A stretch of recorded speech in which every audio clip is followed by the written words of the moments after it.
Good morning, everyone. Thank you for being with us today. Welcome to the 58th meeting of the Network of Central Banks and Ministries of Finance. Today we have our conversation with Ministries of Finance of the region.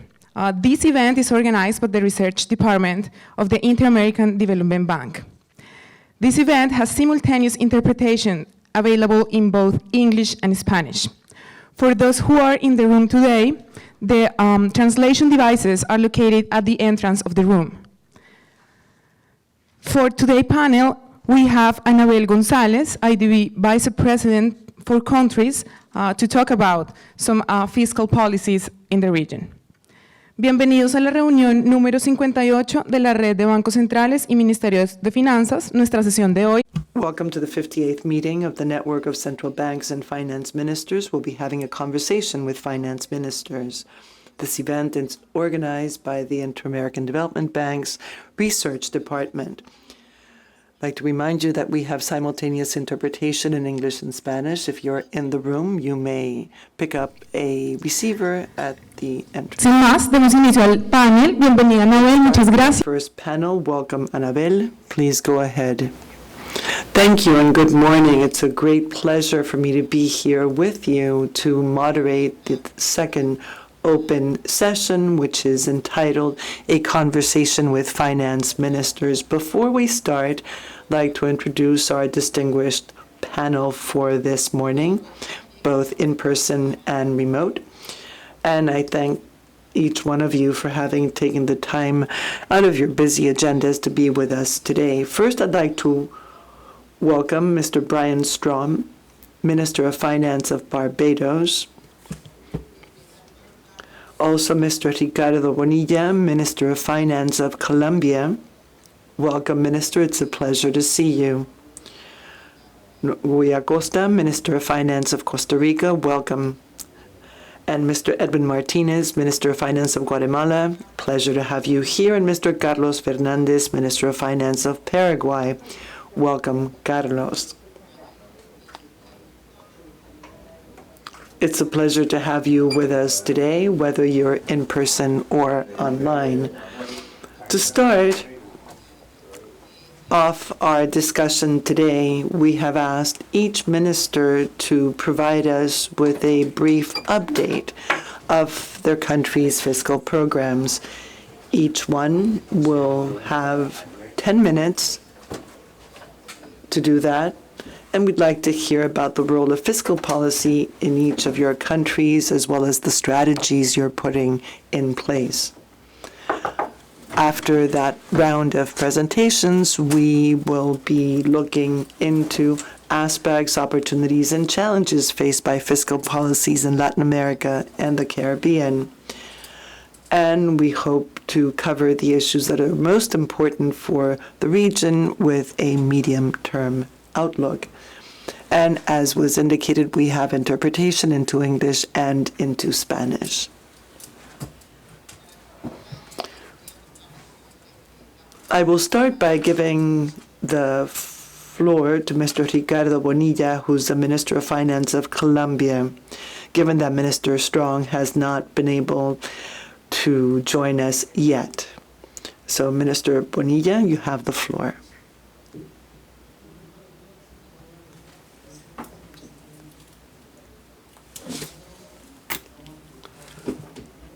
Good morning to this meeting organized by the Inter-American Development Bank.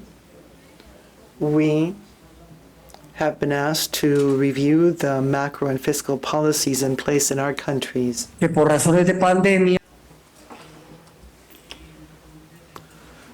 of the pandemic, our country faces a high debt level, which currently stands at 61% of GDP, with a fiscal deficit which is higher than 17% of GDP. Gradually, we have been correcting those levels. In 2022, we ended the year with a 5.3% fiscal deficit. This year, we will end at 4.3%, which is a reduction of 100 points, which is significant, and which gives us a primary balance, which was at -1 for 2021. We'll end the year at 0, and for next year, we expect to have a positive primary balance of 0.02. We are now focused on how to recover the investments we lost with the pandemic, and we hope to go from 48 to 62% of GDP. We are now on a path which will help us return to our pre-pandemic levels. We're at 57% for this year, and we hope to bring that down to 51%. It is unlikely we will get to 48%, but we have a medium-term path of 51%. We also reduce the fiscal deficit, going back to 3%, and a primary balance that puts us on a positive path for this year, ending at 0 this year, 0.02 next year, and for the medium term, we hope to be at plus 0.05. All of this with the aim of correcting our accounts while maintaining our country's budgetary sustainability. To achieve this, we face a major challenge, and it's the fact that the main fiscal issue Colombia has to address is the freezing of fuel prices. This has a twofold impact. On one hand, it left us with a fiscal gap, which is being charged to taxes rather than consumer prices. And the result of this is that we are having a very hard time bringing inflation down to the desired levels. So this constrains the central bank's ability to bring down the intermediation rate. So that's the twofold challenge. As happened with the rest of the world, inflation went up during the pandemic for the reasons you all know. We went up to a level close to 14%. We have been working on abating inflation for 7 months now. But when inflation rose, it was due to food prices, rents, energy, and many other factors, whereas fuel prices were frozen. Inflation has come down when it comes to all the other factors, food, etc., but fuel prices are on the rise. So we have two contrasting movements. The economy is recovering. Our supply of goods is growing, but the price of fuel has a reverse effect on inflation. So that is what is making it difficult for us to bring it down to the desired levels. So the challenge lies in the deficit of the Fuel Stabilization Fund, which left us from 2021 to 2025, which is when we would have to meet the international gap, which is 100 billion pesos, which is equivalent to 5 tax reforms. We carried out a tax reform at the end of last year. We expected to collect 20 million pesos, but the stabilization fund deficit has already eaten up that amount. The deficit is going to be 20 million pesos, despite the fact that we have addressed the gasoline prices. So that's where the main challenge lies. So the credit rating agencies are asking us when we will fill that gap to reduce stability and reduction of the fiscal deficit and addressing the debt. So that is what I would say are our major concerns. We are working on these issues, reducing the deficit, stabilizing the debt at the desired levels, having a positive primary balance, bringing down the fiscal deficit, coming back to a 3% path, and closing the gap in the fuel stabilization fund so that we can again bring inflation under control, thereby allowing the central bank to start working on bringing down interest rates. So that is our main challenge. Thank you, Minister. I'll be coming back to you shortly, but I wanted to first ask you a quick follow-up question. You said that the main challenge is closing the gap, and you said that you're taking steps in that direction. What is your timeline for that? Well, we're addressing two fuels differently. We have gasoline on one hand, and we have diesel on the other. In the case of gasoline, gasoline is the fuel that is more widely used by households, including for household and cargo vehicles. Diesel, rather, is used for transporting both passengers and cargo.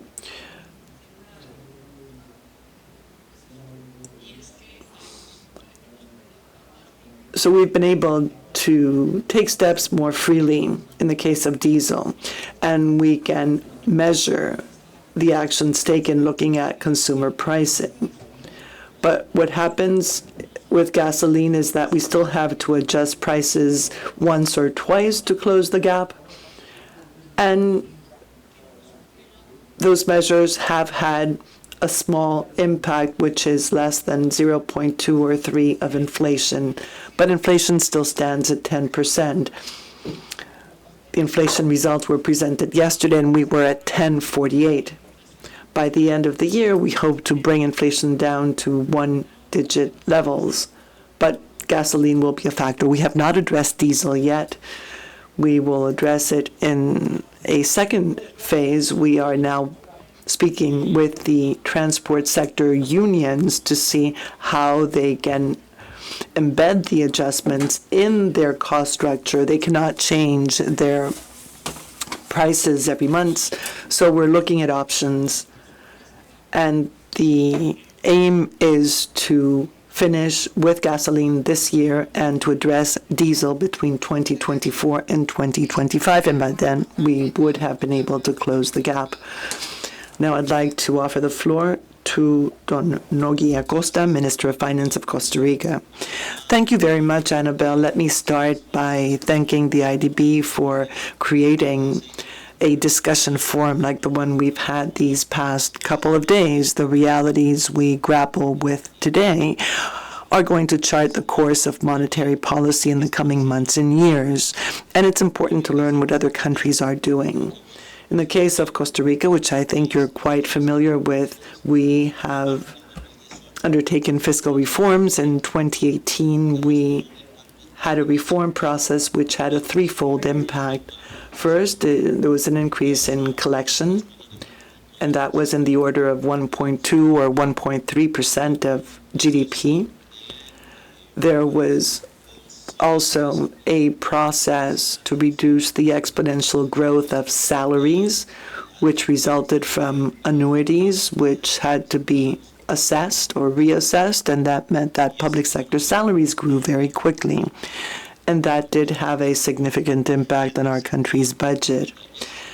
And the third area, which may be the most important, is that the reform included a fiscal rule to address the country's circumstances.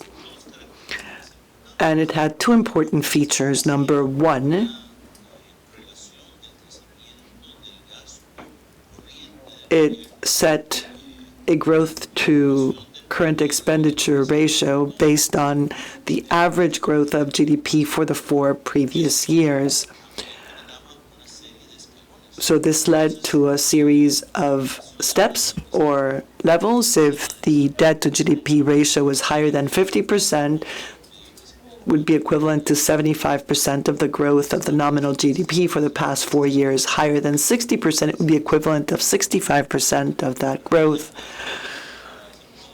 Once the reform was approved and implementation began, the pandemic hit, and it had a devastating effect on our country and its circumstances. All countries lived through this. We were able to get through it by borrowing, and that is the reality we've had to contend with since 2020 and up to 2022. And yet there's one thing we need to be grateful for. and that's for the international organizations setting up special lending or special credit instruments. We could no longer rely on tax collection, so our economies came to a halt. Plus, we had to finance expenditures like procurement of medicines, etc. And what was the outcome? The outcome was that our country's borrowing levels grew significantly. But the fiscal rule provided us with an anchor, which has made it possible for us to get ahead. In 2020, we began negotiations with the International Monetary Fund to undertake a series of reforms and to access sizable resources, $1.7 billion. That is the amount provided by the IMF to our economy. And this is a significant amount because it hasn't been easy to access markets.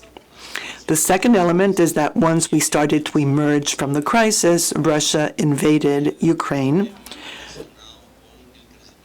and that meant pricing issues during the crisis. All of our countries had expansionary monetary policies, which drove inflation up worldwide, and that is what we are now contending with.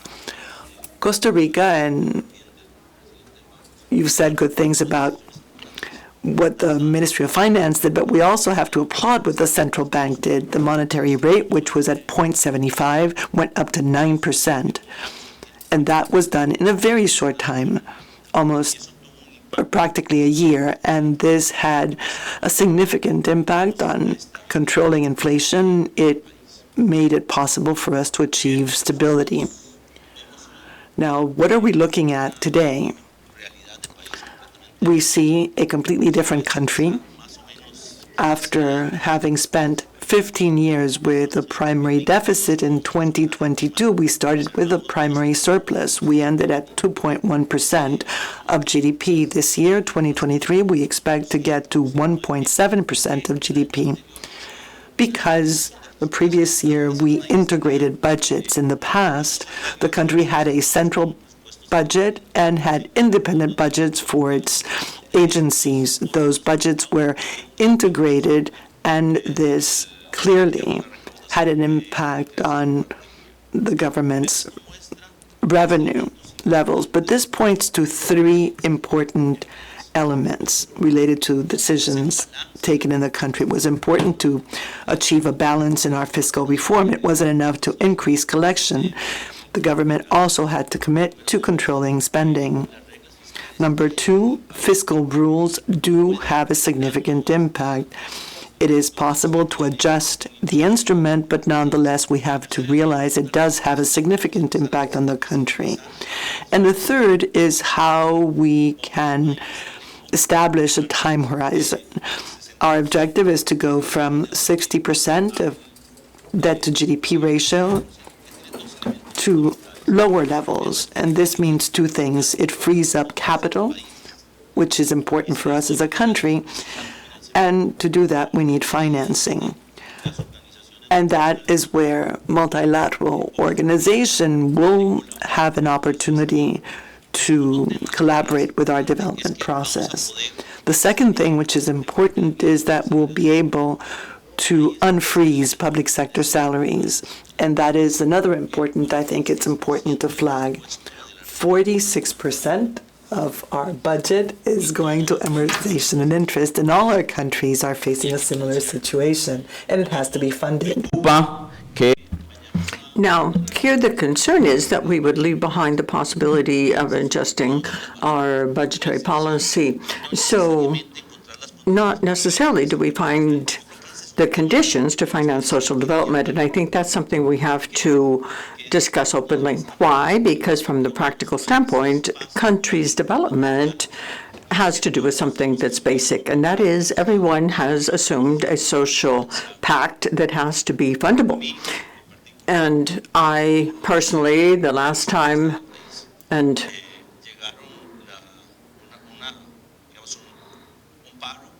the last time there was a work stoppage, they were demanding that the Caja pay. Costa Rica bases its social pact on two basic elements, on health and education. Some years ago, in 2011, they decided to raise it by 8%, and that wasn't viable because almost all contracts are aspirational. And I think that we should leave the aspiration behind and turn to reality. In other words, we have to look at how much we can pay. We decided to put 8% into education, but there's no way to do that. Why not? Because Costa Rica, compared to many other countries, has demographic characteristics that looks more like Nordic countries. The demographic growth rate is 1.1. So we're not even in a position to be able to cover the mortality. And the second issue, and I think this is very important, is to see how much we're going to invest in education and what type of education. Because no longer is it a matter of just thinking about how much do we spend on education. We have to first decide what type of education we need. We need to educate for a changing world, and that has to be developed. Also, we can say the same about health. We have a universal health system. Any person in Costa Rica has the right to receive care, and that's something good for the country. So the question is, how can I fund that? And in what conditions? Because the problem we have now is that, for example, when we went into the arrangement with IMF, we would have to increase our tax collection by 0.75% of GDP. And with the Assembly, that was impossible. We have a weak administration, weak in terms of its support in the Assembly, but we were able to comply with the IMF's requirements. So we have to see how we could calibrate instruments so as to make sure they're viable. And countries face diverse demands right now. It's really impressive to see how each of our societies finds ways to make demands. We have no problem with land holding in Costa Rica. We don't have a problem of exclusion. But what we do have is some major aspirations. Education. Okay, what type of education? Subsidies.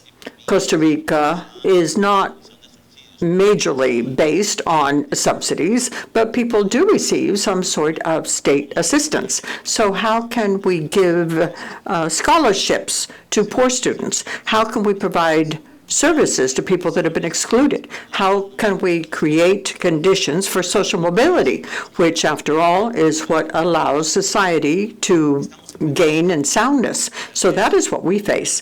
And perhaps the most important thing that Costa Rica has been able to do is we have come to understand that part of the process is having fiscal stability so as to be able to finance the social pact. And that is where we have to begin to build new conditions so that through international organizations we can receive help to build infrastructure, to provide sustainability to the infrastructure so that we can protect the environment, so we can address vulnerabilities. Costa Rica is one of the most vulnerable places in the world, and we do not have the necessary conditions to deal with that. So what can we do so as to deal with a society that is demanding more? What can we do to work with a society that has to be more responsible towards the environment, and at the same time be a society capable of surviving? Thank you. Thank you, Minister. Thank you for your words. Now I'm going to give the floor to Edwin Martinez, who is the Minister of Finance of Guatemala. Thank you and good morning. It is a pleasure to be here taking part in this meeting. It's important to have this type of meeting because we can share experiences, tell each other what we're doing in the area of fiscal policy. Guatemala has made an effort, first of all, an effort to improve its tax collection through the Superintendency of Tax Administration. We have tried to incorporate a lot of technology with a view to improve fiscal oversight, but also to make paying taxes easier for taxpayers. So we are a country with one of the lowest rates of tax collection. And one of the challenges is precisely that, to improve tax collection. And taxpayers have been given important tools so that they will have greater certainty in paying their taxes and also facilitate the process. And in customs, we are trying to provide better oversight with a view to decreasing contraband and also tax evasion. Because to the extent that we have more resources, more tax revenue, we will be able to support the programs, the projects that the country needs. This has allowed us in recent years to have resources above the target set in the approved budget, and it's been a very important element to be able to manage finances properly and also to establish some order in terms of indebtedness. So this is something that we continue to work on. It is something that we want to deal with. It's the most important challenge. And in 2022, the tax burden was 12%, and for many years that was not expected. This year, 2023, we hope to be able to maintain that load. And in the draft budget that was submitted for 2024, we hope to achieve that and also adjust the increase. Now, in terms of spending, Guatemala, because of availability of cash resources as well as tax revenue that was above target, it has been able to increase its spending, especially on education, health, and security. Also in the area of justice, Guatemala is trying to improve governance, and that is why organizations like the Constitutional Court, the Public Ministry, the prosecutors have been strengthened. The objective is that finances will be sufficient to support these objectives. Also, we have been working towards improving our infrastructure. That was a recommendation from the IMF in this year's report. It said that infrastructure needed to be improved. The current administration began to implement many road infrastructure projects, but also strengthening hospitals and health posts or centers, as well as schools. All of this with a view to providing fiscal motivation, especially in the area of education, so that young people will be able to receive an education. Also, resources have been made available for teaching languages. Also, nursing is another example. That was in 2022. So spending has been increasing in Guatemala. Perhaps one problem in the country is that the budget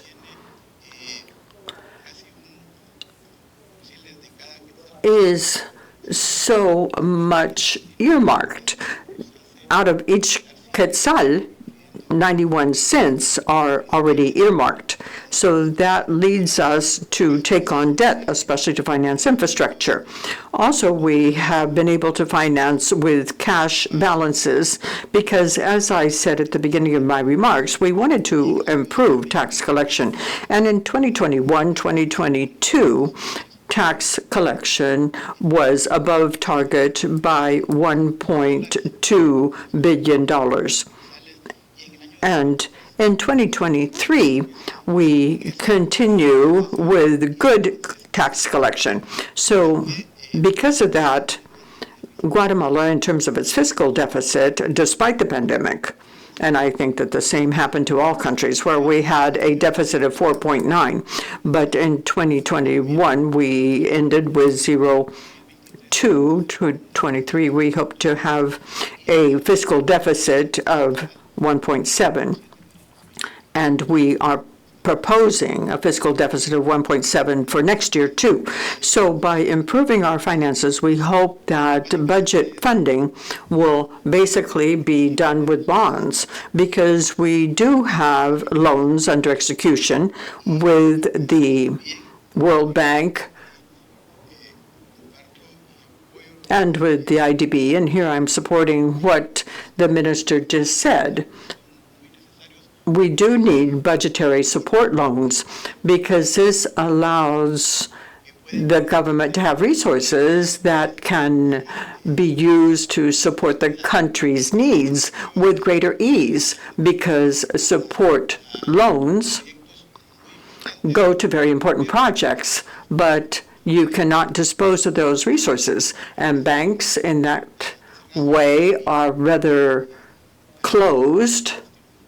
So to change the purpose of a loan is hard. So as I was saying, financing is being done with bonds. And our sovereign debt in Guatemala is quite attractive. This year, for example, we placed something like $1.65 billion in very good conditions. The first $1 billion was at 660. The most recent placement was 705. We had books of $2.5 billion, so we wanted to place 700. In the second placement, we wanted to place more than $1 billion. That was a demand. So what we have seen is the effort and also part of the good macroeconomic and fiscal situation in the country. So in terms of indebtedness, our indebtedness is the lowest in Central America. We hope this year to end at 26.4. Last year, also, we were at 29.2 at closure, and for next year, we are suggesting 28.4. So we are a country that expects to take on not too much debt because we have good credit conditions, and the margin that we have, if the Congress approves the projects, there's a lot for infrastructure, but I think that will not affect our debt indicators. And it's also important to say, for example, the IMF report was positive for the country. Recommendations were to improve infrastructure, to continue with improving tax collection. So all of that is helpful for when we go to the international market so that we can place our bonds well. Every year, we have placed some 500 million. This year was an exception. We came in with a higher number on our bonds because of the volatility of rates in the domestic market, and also because of more favorable conditions in the international market. So all of this mix of tax collection, spending in the country, because of that, our country rating was improved by Standard & Poor's and also by Fitch.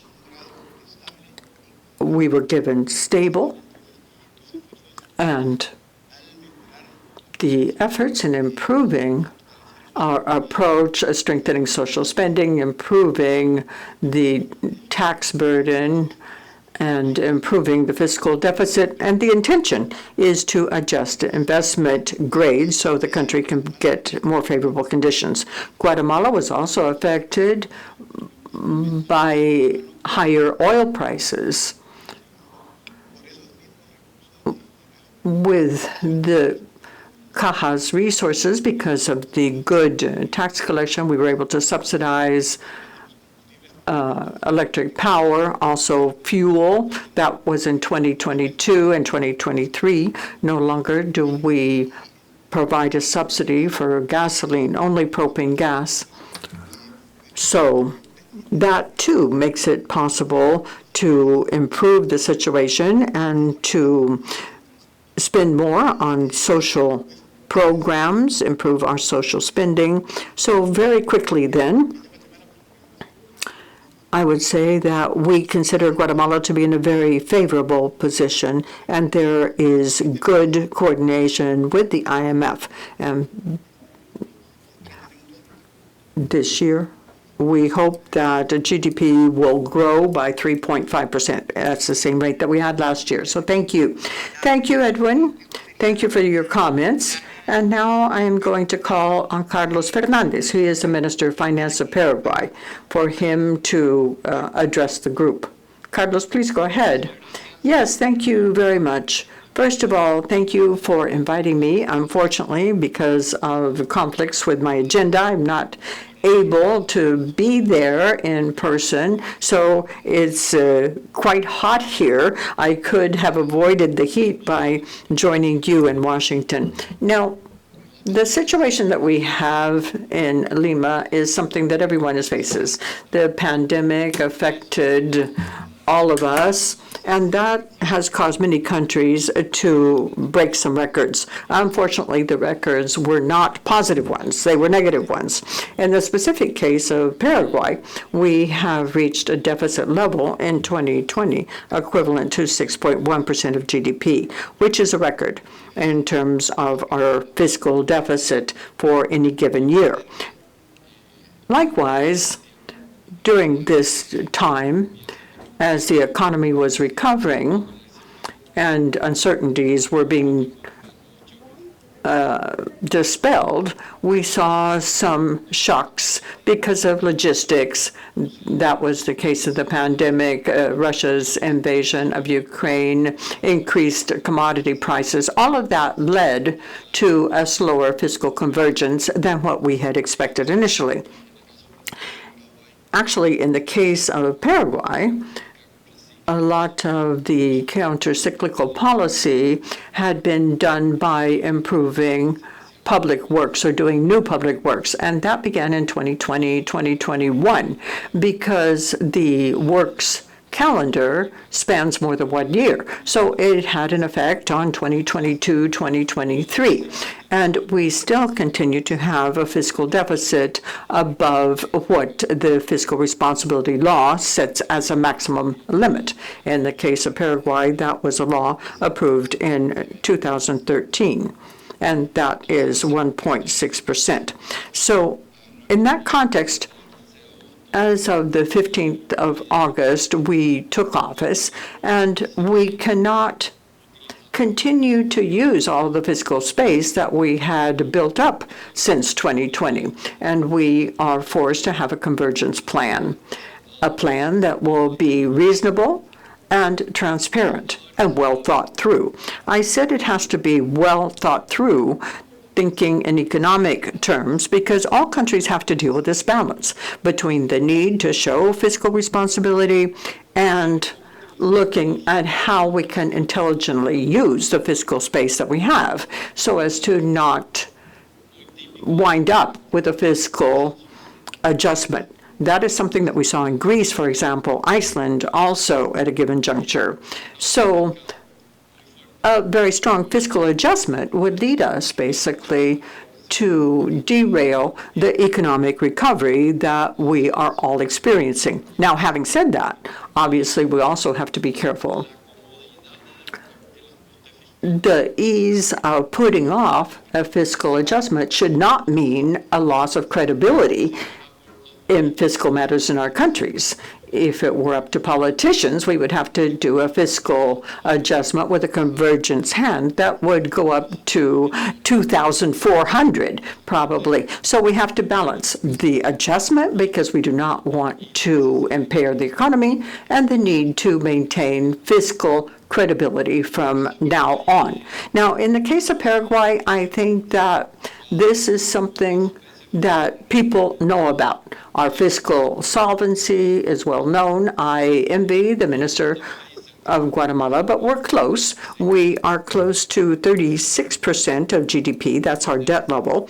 And the fiscal deficit that we hope to get back to our target of 1.5% for 2026. This year we will close at 4.1. Next year we will be at 2.6 approximately, and then 1.9, and then in 2026 we will land on 1.5. So the plan is quite transparent. We have sent to Congress our plan because obviously this entails having a fiscal deficit for some time, and it also means some degree of borrowing.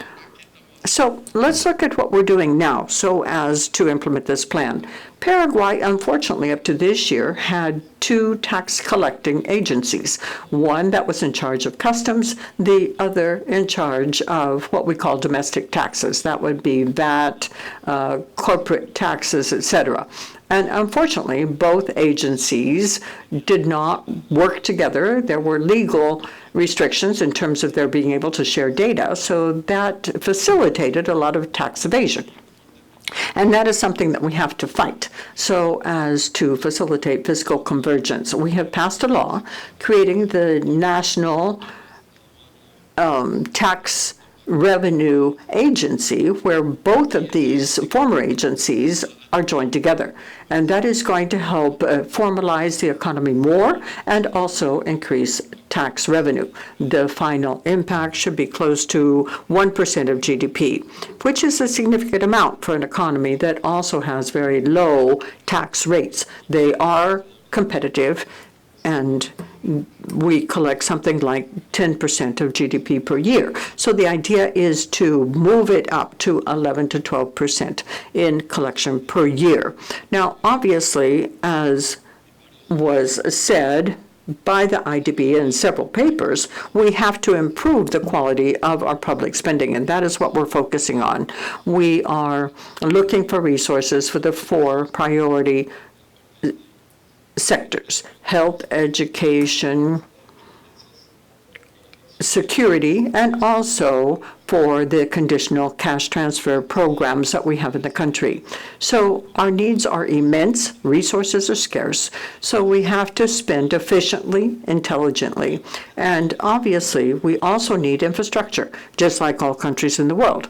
But there, we are betting on being more aggressive in our PPPs so as to not affect the fiscal accounts by building infrastructure. That's the way that, in addition to the 4 sectors that I just listed, we're trying to emphasize another problem the country has, and that is its lack of infrastructure.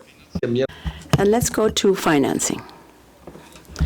Fortunately, there we have a golden rule. The indebtedness in Paraguay can only be used to repayment of the debt or for public investment. You cannot use indebtedness for current expenditure. And that's a very important rule and very useful, which probably has avoided, since the implementation of the rule, indebtedness being used simply for greater expenditure or unproductive expenditure, as some of the current accounts would be. In light of that, we have the idea that we need to put eggs in different baskets. I agree in that the budgetary supports given by the different multilateral agencies have been very important, but we'd like to go one step further. We're also permanently present in international financial markets, but now the government's vision is to begin to explore alternative or new or novel financing. To make it easier, call it green financing.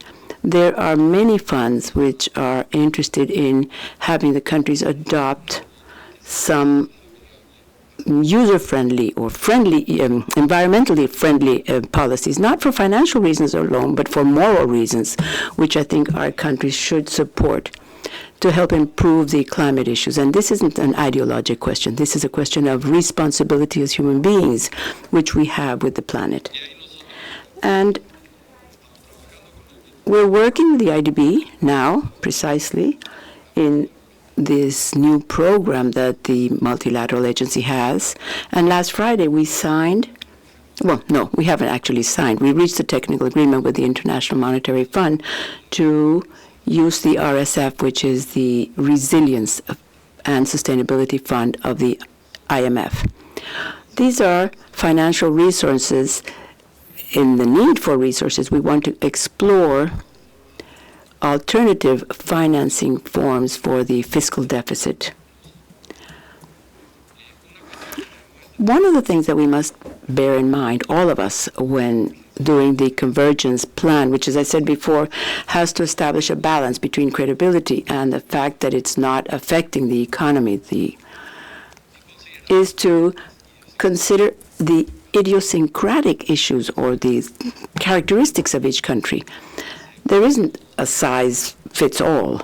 There will be people that have more time to delay this, others will have less time or space. What's important for me is that we have a clear, transparent plan, communicated and complied with.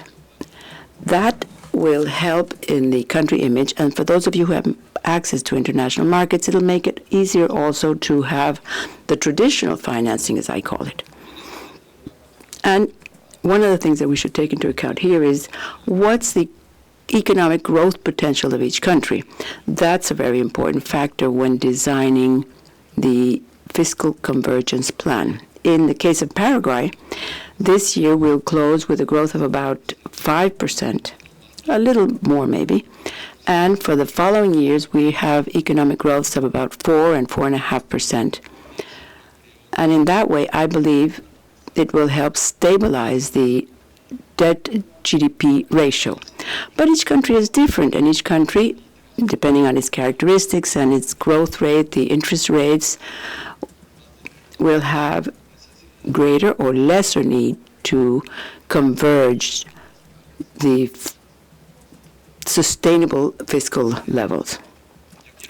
So I want to leave it here, and we'll continue with the Paraguayan experience later on. But once again, we are getting out of the pandemic. We're coming out of other shocks, and the world is going to bring us new shocks, so we have to be prepared for that. And more than ever, we must begin to recover the fiscal as well as monetary fiscal space.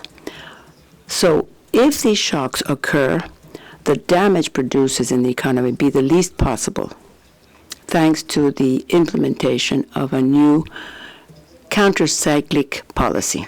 Thank you very much. Thank you, Minister. Amongst the important issues you referred to, you spoke of the green financing and Paraguay's interest in accessing the monetary funds fund. We have a new instrument here at the IDB. So when we come back to the questions, I will talk about that because I think that may be very relevant for the countries participating in the panel and for the region as a whole. Ryan Strong, Minister of Barbados. Minister, thank you very much for joining us. Last but not least, we're happy to have you with us. Please. Thank you so very much. Good morning. I'm sorry that I couldn't join you in person, but I want to endorse the comments of my colleagues who have contributed so far. And I will share with you the perspective clearly from a small island developing state and the extent to which I will reflect not just on the COVID experience, but really what has happened in Barbados over the last 2 years specifically. So, as you know, Barbados has been supported by an IMF program since 2018, and the IDB certainly has provided tremendous support to helping to finance Barbados through what has been a very, very, very, very tough period. When we came to office 5 years ago, our debt to GDP was 176%. And we have been on a downward trajectory. We haven't done a restructuring in 2018 on the domestic side and 2019 on the foreign side.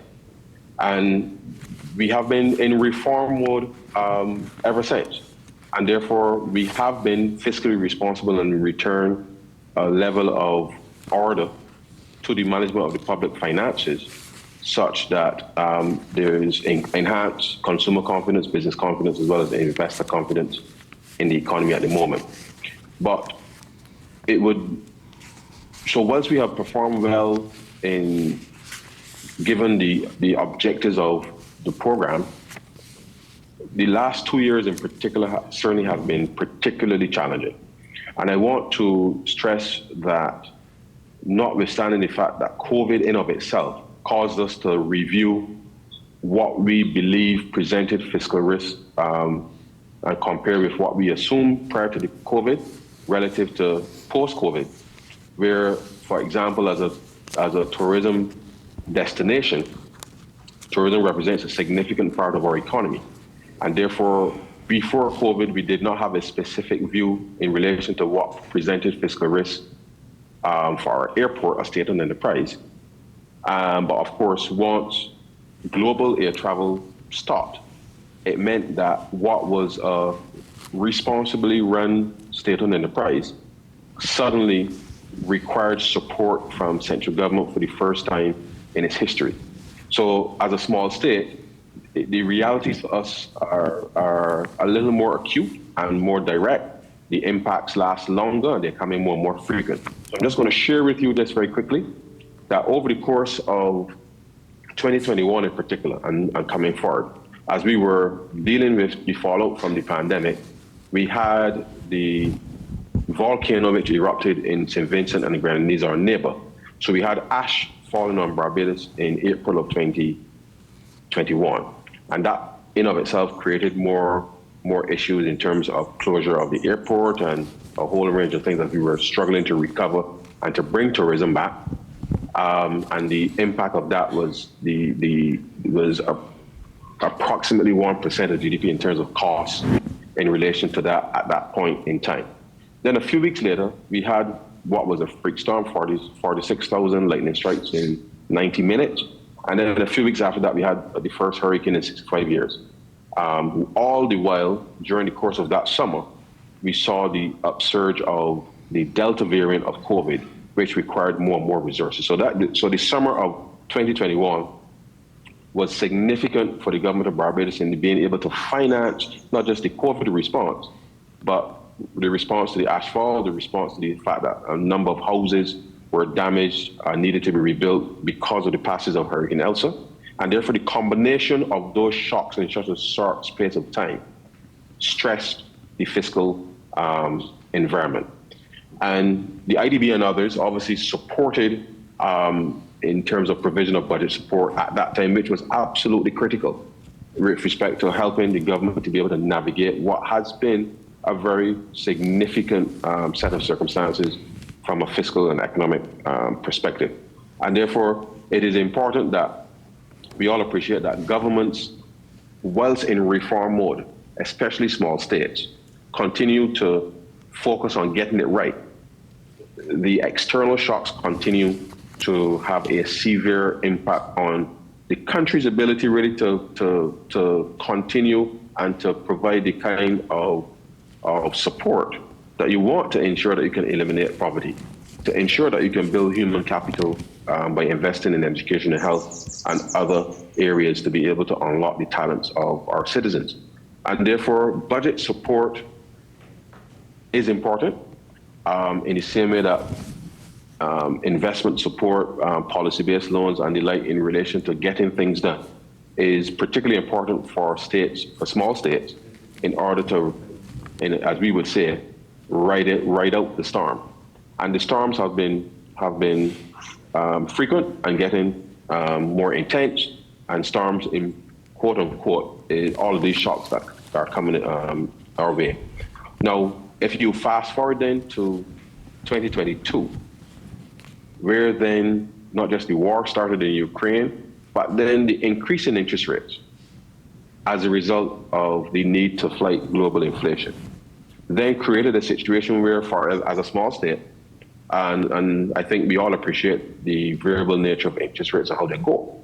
But our perspective is that the international community, including the IDB, we really do need to relook. How do we shield and cushion states from the impact that these interest rates will have in a situation where the support that was given and intended at the time was not supposed to be, in a sense, the very thing that will cause you now to have fiscal stress 2, 3, 4 years later.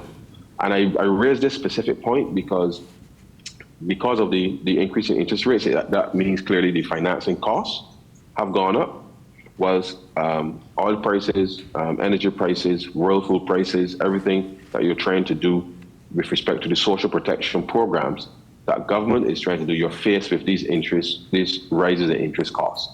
And I think that that is something that we need to have an open discussion about, because there surely ought to be bans or caps, if you like, with respect to those loans that were given specifically for COVID and specifically to help us out of a jam at a time when you've had a culmination of shocks happening so quickly that it may now present a situation where governments may not be able to effectively provide the quality or quantum of public services that the public would expect at a time when the globe obviously is becoming more and more uncertain.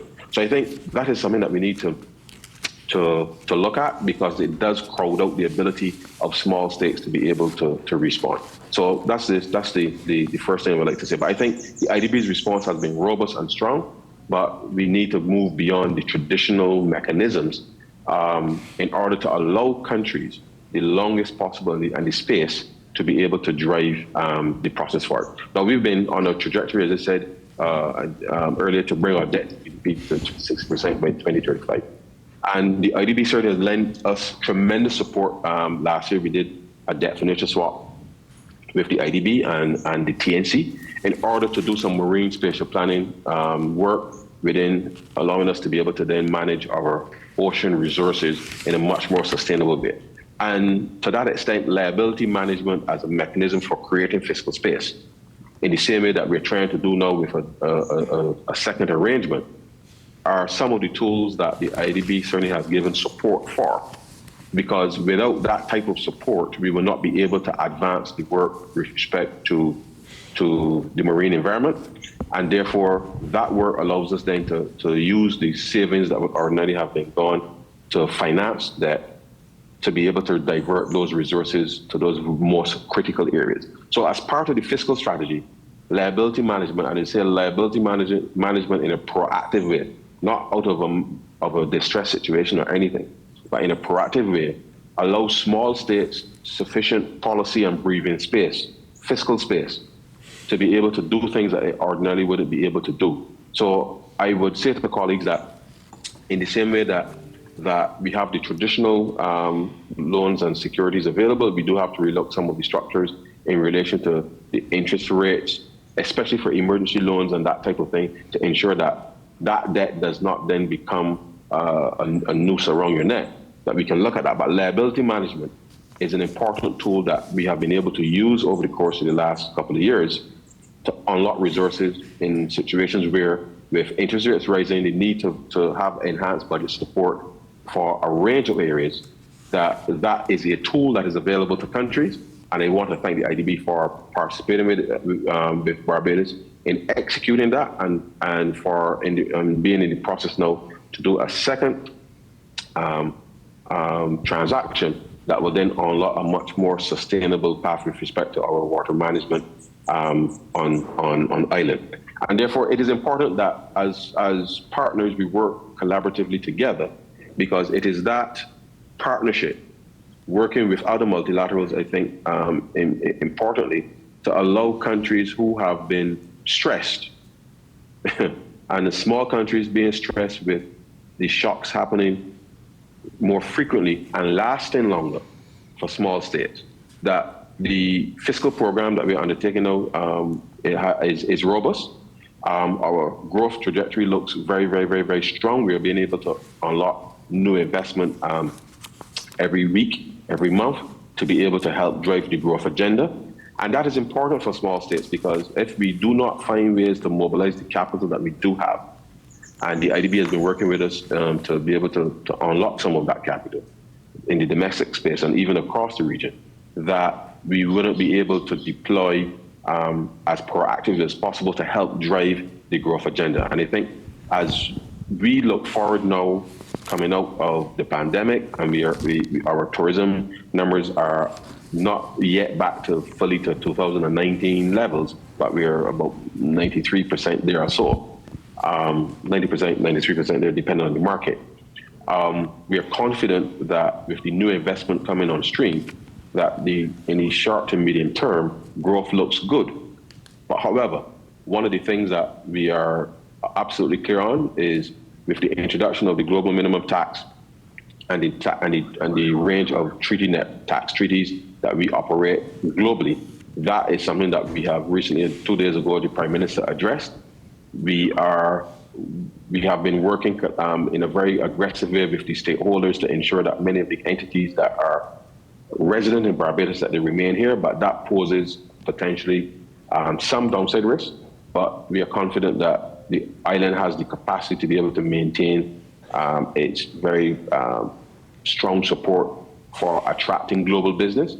And therefore, we feel that the prospects for the fiscal program is bright moving forward with respect to being able to achieve the debt to GDP. Of course, we have concerns about climate financing, and having access to the RST is key. And we have been working with all of the stakeholders, all of the multilaterals, to develop our climate action plan and to find innovative ways to be able to build not just climate resilience, but really financial and economic resilience right across communities in Barbados, such that the need for a fiscal response when something hits, an event hits or a shock arises, will be mitigated moving forward. So we are full steam ahead with respect to our state-owned enterprise reform, having reassessed fiscal risk, and therefore it is something that the IDB has continued to support us on, and I really do look forward to that continued support. And as we try to proactively manage our way through these crises and to work collaboratively with other partner countries to be able to create viable opportunities for a sustainable economy till 2030. I'll stop there for the moment. Thank you. Thank you very much, Minister. Me gustaría I would like to use your last words to move to a question which I think will focus on that specifically, since we only have 10 minutes left. And that is the climate change, which is a question of much importance for all the countries that are part of the panel, for Barbados without a doubt, but all the countries that are part of the panel. I'd like to ask, what measures are each one of your countries taking at the Finance Ministry to deal with this challenge, and how do you see the role of the IDB contributing to your countries in this activity? I'd like to follow the same order that we began with. I'd ask you to please only use no more than 2 minutes. Minister Bonilla, you have the floor. Yes, in terms of the climate change in Colombia, essentially we face two challenges. First, that we depend largely on the oil exports and coal exports, and we have to make some transition to build an exportable midterm offer or supply to replace this. That's the largest macroeconomic problem. Now, specifically in the mobility sector, having 96% of fossil fuel right now, and for gas. Fossil fuel, I'm talking about gasoline and diesel. But in this transition period, what we have to see is how to slowly and gradually replace the automobiles to have more electric and hybrid vehicles to change the process and reduce the impact on the environment. That means that the country must consolidate the energy supply, which has to be completely different. We have an excellent electric energy supply right now, but it's insufficient, and part of it will depend on some fossil fuel, which is either gas or coal. The first phase is how to replace gas and coal in that electric generation, and the second is how do we electrify the country with electric energy from the small transformations in particular, and how do we increase the solar energy or wind energy, and how do we go into the use of hydrogen. We have the necessary conditions for the country to develop these energies. There are high areas of solar radiation and a lot of wind movement, and we have the necessary water to generate the hydrogen. Thank you very much, Ricardo. Nobi? Thank you. I'm going to take 30 seconds because I think there was something was left in the air when I was saying what Costa Rica did. Well, aside from the rules, we have a modernization of all the technological infrastructure in the finance ministry, which is fundamental today. We need to have greater data management capacity, which we didn't have this far. I think that's very important. And we also were able to approve going to the international market with $5 billion. We're going to make a proposal for the budget to add the possibility of going to the international market without having to have a twofold approval. But coming back to your question, I think we have to see it from 2 points of view. First, what budget do we have? How do we add climate change to these? When I presented the budget in 2024, I was asked, what am I worried about? I think it's vulnerability to a climate event. The problem is that we do not have space in our budgets to address this. The other aspect, which is fundamental, is how do we have a more resilient infrastructure? How do we have greater sustainability?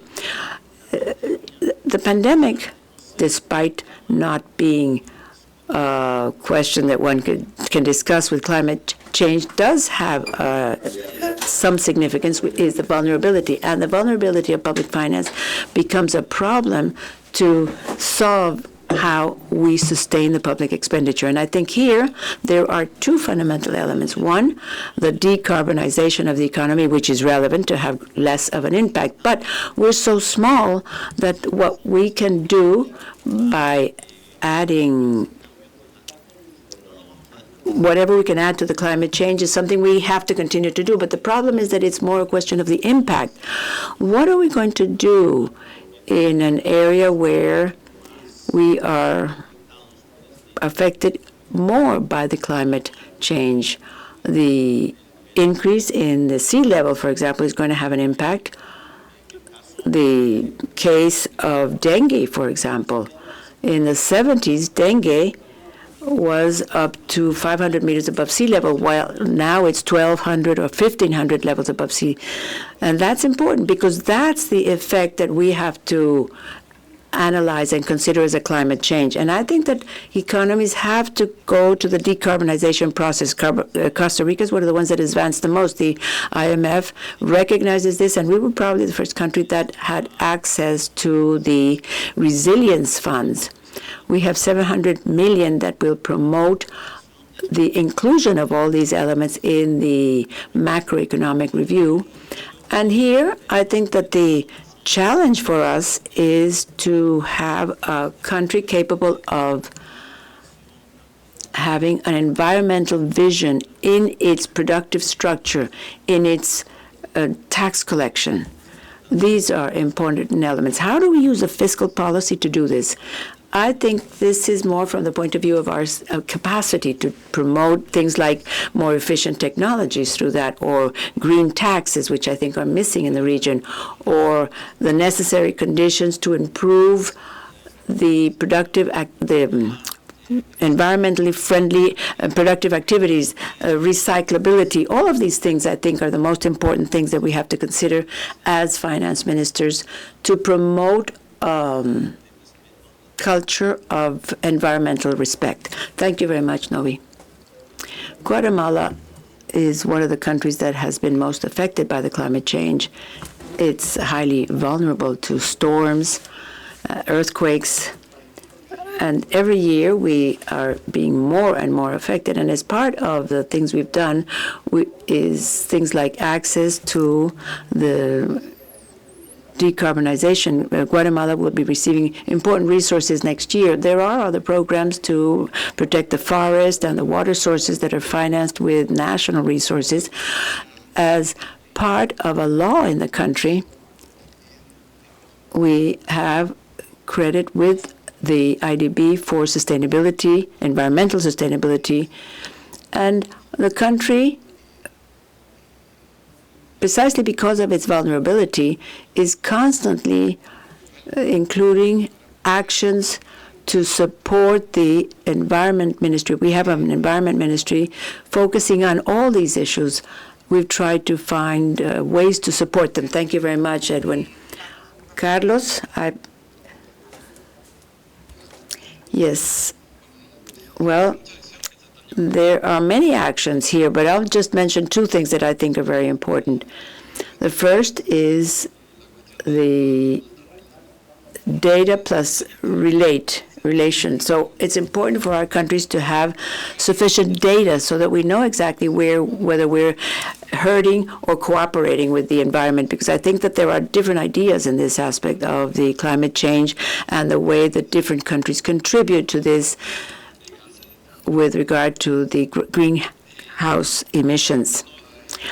The government here recently, maybe less than a month ago, launched a very important aspect about the type of production in the country. The soya, or the soy crops. We have a new soy map. A study was done between the areas that are harvested from 2004 to 2022. And we started with 2004 because that's when we enacted a zero deforestation law for all of Paraguay, which is basically where all the soy harvests can be found. This map, which we have for the first time, shows that 95% of the soy harvested and cropped in 2022 was done in non-deforested lands. In other words, the impact of the law has been very significant. In fact, this soy is being harvested in a sustainable environment because the forests are no longer being deforested. Secondly, something which I always refer to as the failure of the energy transition in Paraguay regarding electricity, because I always say that we have to apologize because we have or will be failing on the energy transition aspects for electricity production, something that I heard from Minister Bonilla in Colombia, who has that plan. And we're going to fail, not because we don't want to or we can't, but simply because Paraguay has 100% of its energy matrix for electricity production is being done in a clean and renewable way. So for us, there's no need for a transition in terms of electricity production. Now, is that enough? No. I believe Paraguay has other paths it could explore to become a hub for alternative energy. And we will be focusing on biofuel production, be it bioethanol or biodiesel. One thing we did was to increase the component of biodiesel in fuels from 2 to 5%. So this will continue to boost the use of these more sustainable energy sources. For electricity, we have a surplus. We're one of a few in the region in that position. The same goes for water, so we have to use them in a smart way, and we're strongly pushing green hydrogen, not as a fuel, because the state of technology makes it expensive to use as a replacement for fossil fuels, but we will use it for something we need in the region, which is green fertilizers. We produce green hydrogen, ammonia, then urea, which is a fertilizer which is highly in demand in the region. And we're going to need this fertilizer, so the market is a given, and we are attracting sizable investments for green hydrogen production so that we can have access to this green fertilizer that has a zero carbon footprint. As I said before, we produce clean and renewable electricity as well. So that's one of the areas we are working on. And I don't want to forget to mention that we have a pilot program with the IDB for IDB climate, and we believe that multilaterals can play a key role in that area. Final remarks, please. Thank you. I will be very, very brief. So we have been working with the IMF and the IDB as well as other multilaterals to fashion a plan as to how we would finance our climate action plan. Because obviously, as I said earlier, the constraint for Barbados is debt. And therefore, how do we respond to climate given the expense in relation to the need to build resilience? And therefore, the mobilization of private resources is one of the areas that we are focused on, and we've seen some movement in that area. But of course, the government itself has to deal with some of those adaptation measures that the private sector wouldn't necessarily address. And therefore, we are working through very specifically the plan such that all the multilateral agencies which IDB is participating will support the climate action plan. So it's work in progress, and obviously we will explore every possible opportunity to accelerate the financing of the climate action plan to build resilience. But I want to end perhaps by saying that as small states, whilst we are working on the financing and we may have actually monies, we actually do have monies available to build resilience in response to climate.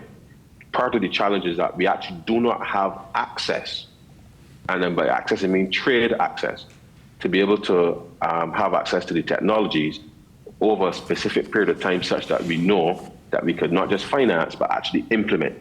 And therefore, I think from that perspective is where I think we've also been working with through the WTO and others to say, look, as small states, we really don't require a lot, but we need the policy space, the access, not just the financing, but access to the actual technologies over a defined period of time that allows us to be able to mitigate the downside risk in relation to financing climate. So I think as we've been engaging with multilateral, we said, look, we need to use the network, even within the context of the IDB and Latin America, to see how we can leverage our networks to help small states like Barbados in the Caribbean to be able to build resilience faster, because as the events are becoming more and more intense, we are in a race against time, and therefore we need a dedicated carve-out with respect to access to technologies and materials in order to build resilience. But we are in the process of generating that climate action plan,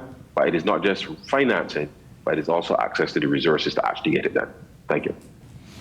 Thank you very much. Muchas gracias, Ministro. Thank you very much, Minister. I thank the ministers of Barbados, Costa Rica, Guatemala, and Paraguay. Your work is obviously not easy. Our region and each of its countries faces challenges that are new. Poverty, for example, some are old, some are new, and they all lead to social pressures. So you've also been dealing with fiscal issues as a result of the pandemic to a large extent. We also see issues related to productivity in the region. We did not discuss that today, but it does have an impact on growth in the region. And all of these factors are compounded by major external shocks like the ones we've experienced the past 2 or 3 years, and others that are structural, such as climate change. Given these circumstances, the role of the IDB, that's how we see it, the IDB is it's revamping its institutional strategy with a view to boosting its capacity to be a better partner for the countries. We are aiming to adopt a series of actions to improve our project's impact. This is critical. We're also developing new financial instruments. Barbados, for example, mention debt swaps. We are also looking into this new IDB or BID climate program. And all of this because we do want to be able to support the countries as they take on these challenges. In addition to that, we're expanding our capacity to mobilize private sector resources. Minister Strong also mentioned the importance of mobilizing the private sector and working as a partner with other organizations and the private sector.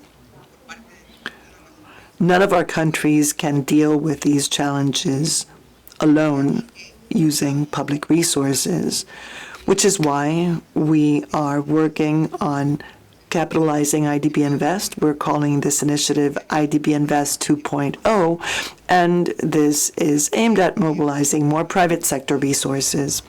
So again, a very special thanks to all of you. Also, thank you to all those who have joined us this morning.